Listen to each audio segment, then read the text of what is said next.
Mekuwa akiambiwa kwamba hawa ni watu wa deputy president. Hawa watu wanaongea kwa niaba yako?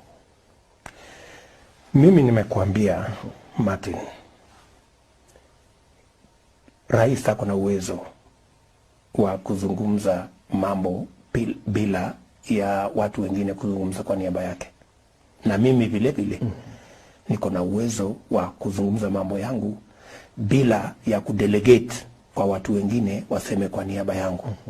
In any case, Kipchumba Murkomen, Susan Kihika, Kimani Ichung'wah, Moses Kuria, hawa viongozi wote, Mithika Linturi, Kabeabea na wengine wote, hawa ni watu wamechaguliwa na wananchi.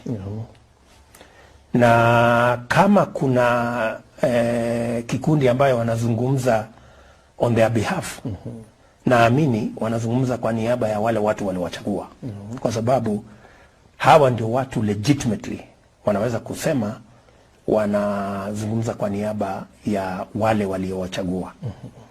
Hawawezi legitimately kusema ya kwamba wanaongea ama wanasema kwa niaba yangu. Kila mtu katika Kenya hii hakuna kichwa, hakuna fikra, hakuna mpango. Hawa wote wametoka nyumbani wakishaamua ya kwamba wako na siasa, wako na njia wanayotafuta uongozi, na wako na mbinu, na wako na vile wanataka kuendesha siasa zao.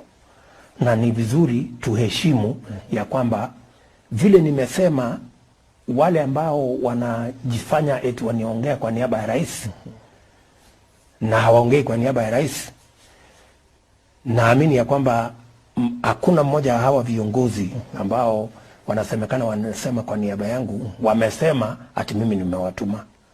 Hawa ni viongozi in their own right, na wanaongea vile wanavyotaka na vile demokrasia inavyowaruhusu. Basi hawa watu naibu rais, mbona usiwaambie Martin, historia yako na hii hawa watu, hii watu mbona usiwaambie nyinyi sasa nyamazi